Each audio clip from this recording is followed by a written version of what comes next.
Hello foodies, today we are making banana puris. This recipe is my childhood favorite, and usually when we had ripened bananas, my mom used to mash them and she used to make these puris, and they have a lot of significance for me because they were my favorite. And today I have these ripened bananas that I needed to use, and someone on the foodie group also asked for a recipe for what to do with the ripened bananas. And usually we end up making banana bread, which is the most popular thing to make, or someone said oatmeal banana chocolate chip cookies. I haven't made those things ever, except for the banana bread. And also usually we do banana pancakes, which is something new that people try just with egg. But today I'm going to teach you something new that I don't think a lot of people know how to make. So this is one of my family's exclusive recipes, banana puri. And this particular banana puri is gluten-free. So if you have children who eat gluten-free, I'm sure they will love this recipe. And just to update the recipe, this is what we did our trial and error, and this is what we found. 3 ripe bananas, 2 cups flour, warm milk as required, half a teaspoon salt, and oil to fry. You will also need some oil to knead the dough once it's ready, and then you can roll it into balls. For the gluten-free version, all you need to do is substitute the regular flour for 1 cup oat flour and 1 cup millet flour, and this should be good enough. If you see that your bananas are a little bigger size or smaller size, use the milk to either make it softer, and use the flour to make it the right dough consistency. So it's experimentation because not all the bananas are going to be the same size, and also the milk, etc. So just eyeball it and see to get the right consistency of dough. But definitely try this recipe. It's I also have here about half a cup of warm milk, or is required, because if you're using regular flour, you might not need as much milk. In this recipe, I'm going to eyeball how much milk I need depending on if 3 ripe bananas are enough liquid, semi-liquid for me in this recipe. So let's go ahead and start. What I first do is I put my 3 bananas that I have here ripened. And also the size of the bananas, they change, they're not the same. So depending on that, we will see how much milk we need. I'm going to start my stand mixer, and I have my dough attachment on, and I'm going to mash up these bananas. I'm always working on a tight schedule, so now I find just easy ways to do work. So in this case, I have these ripened bananas, and I'm just going to mash them up. If you feel like they're chunking up, they're not breaking down, you could just add a little milk to add that extra liquid.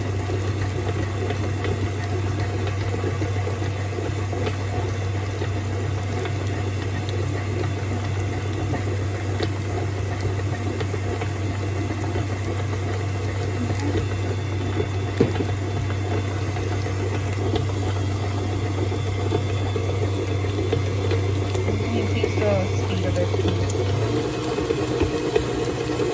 When you get it into a puree form,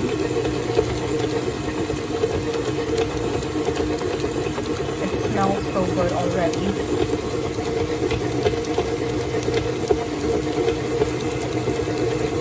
Okay, now I'm going to add the flour that I have.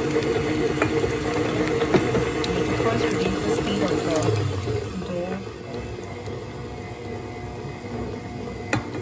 I'm going to slowly add the flour into this, and it's going to be like crumbs.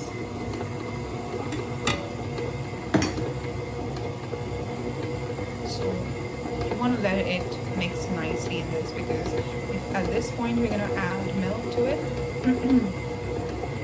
it's going to it might get a little soggy. You see, it's already come.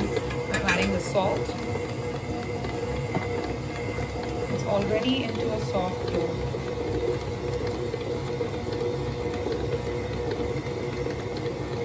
But like I said, I added some milk to the banana, so I really didn't not need to add more. So I forgot to show you what kind of flour I use. So I use these two flours in equal proportion to make my gluten-free dough. You could also use the 1-to-1 gluten-free baking flour, and if you are not interested in gluten-free, you can just use the regular wheat flour to make your puris. Now I noticed that my dough, I guess I have extra bananas, so also we have to remember that the millet flour and oat flour are a little different in consistency from the regular flour, so you know the results might change. So by trial and error, I added about 1/4 cup of oat flour in here, and I'm gonna start the machine again. I am not adding any more milk. I would say I added about 1/4 cup of milk.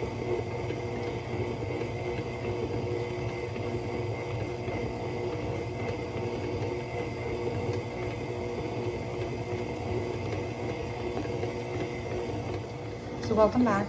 I noticed that after putting the 1/4 cup of oat flour, I still needed to add some more, so I put 1/4 cup of my millet flour into it, and now I can see that a dough is being formed. To this I'm going to add, right, let's check again. So I do see that there is still a lot more liquid in here, and I think we might have to add a little more flour. So as I said, this is the first time I'm trying it with oat and millet, so you guys are getting first-hand experience of trial and error. I will correct the recipe and add, but if you're doing regular flour, the same thing applies. You know, you add the flour until you get a doughy consistency. I'm gonna add a little bit of this, about 1/4 cup. So I ended up adding about 2 cups of gluten-free flour to make this dough so far.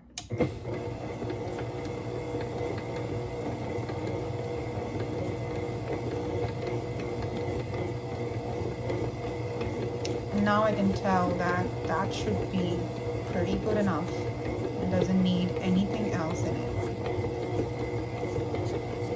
I'm going to stop it because over mixing also makes the dough too soft. I'm going to use my hand and mix it. So after I mix this flour, you can see that it is still slightly sticky, but I'm going to let it be like this, and I'm going to leave it out for like 15 minutes or maybe 20 minutes, and then we're going to roll this into puris and fry them.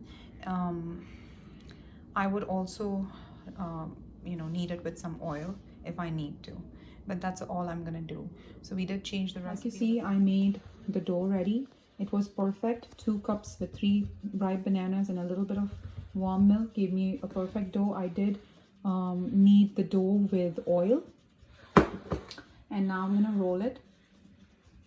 I'm very happy with the results of this rolling this dough.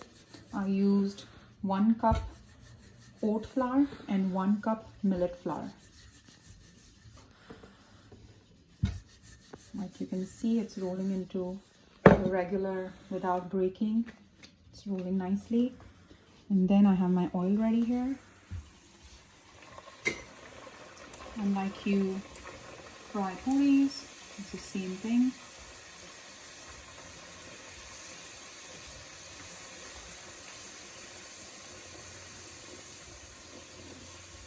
Some coffee. Make sure the oil is on high, not low. You see that beautiful color.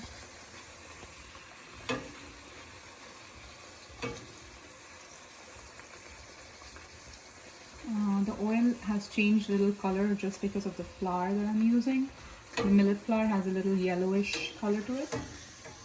And this is my 3rd puri. I'm going to continue to fry the rest. The next one, same thing. I have oat flour here that I am dusting it in. Okay. Are you excited, Cheyenne, to eat these? Yes. Right? They don't have any nuts. For dairy, you could substitute water if your kid has a dairy allergy. But I have have issues with gluten, and Cheyenne, my son, has issues with nuts. So he was like, Mom, does this have nuts in them? I'm like, no, Mom, no, Cheyenne, you can eat this. Okay, so I'm gonna put the next one in.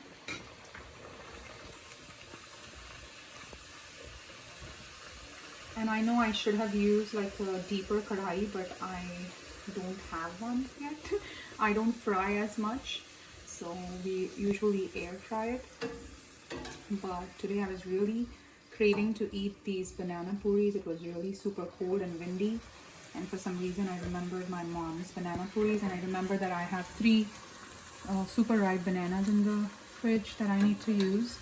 So this is all the result of my craving today and my memories from childhood. If you have any childhood memories about food, please make sure to comment below. And if I have the recipe for it, I will definitely try it.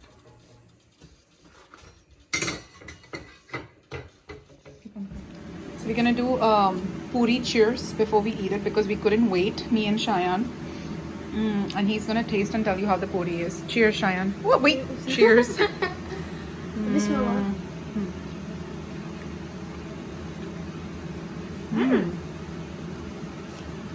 It's so good. So when I was little, Nana used to make this really quick as a snack because when we were little, we really did not have these chips and we didn't have all these French fries, etc., etc. So our moms had to really come up with these snacks for us. So this was one of the snacks that she came up with, banana puris. You like it? Yeah. Your mouth is stuffed. Can you show me that stuff, Mom?